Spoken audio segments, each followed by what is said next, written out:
સોનગઢ નગરમાં વર્ષો જૂના ઐતિહાસિક ગરબા પરંપરા ભક્તિ અને સંસ્કૃતિનો જીવંત મેળાવડો. સોનગઢ નગરમાં નવરાત્રિના પાવન પર્વે બ્રાહ્મણ ફળિયાના ઐતિહાસિક ગરબા આજે પણ અવિરત ચાલી રહ્યા છે. વર્ષોથી ચાલતી આ અનોખી પરંપરા એવી છે કે જ્યાં ક્યારે બંધ થઈ નથી.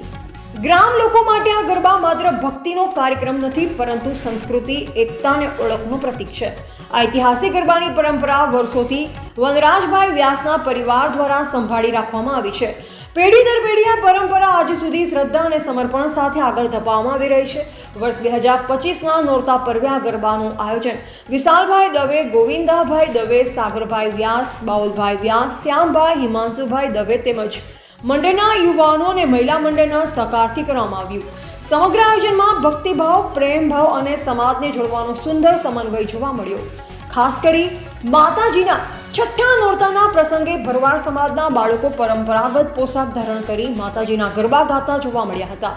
નાના બાળકોના દાંડિયા સાથેના દ્રશ્ય સમગ્ર કાર્યક્રમનું આકર્ષણ બની રહ્યું હતું અને દર્શકોને મંત્રમુગ્ધ કરી રહ્યા હતા. વડીલોનું કહેવું છે કે સોનગઢ નગરનો દરેક બાળક બાળપણથી જ આ ગરબામાં રમતો આવ્યો છે અને આ ગરબાની પરંપરામાં ઉછરીને મોટો થયો છે. એટલે જ આ ગરબા માત્ર ધાર્મિક નહીં, પરંતુ સાંસ્કૃતિક વારસાનું જીવંત પ્રતીક બની ગયા છે.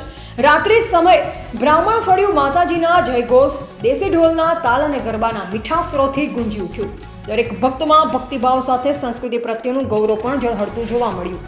સોનગઢ નગરના ઐતિહાસિક ગરબા પેઢી દર પેઢી જીવંત રહે છે અને સમાજને ભક્તિ, પ્રેમ અને એકતાનો સંદેશ આપતા રહ્યા છે. નવરાત્રિના પાવન પ્રસંગે આ ગરબા નગરજનો માટે શ્રદ્ધા અને આનંદના અનોખું કેન્દ્ર બની ગયું છે. રિપોર્ટર હાર્દિક જોશી, સોનગઢ.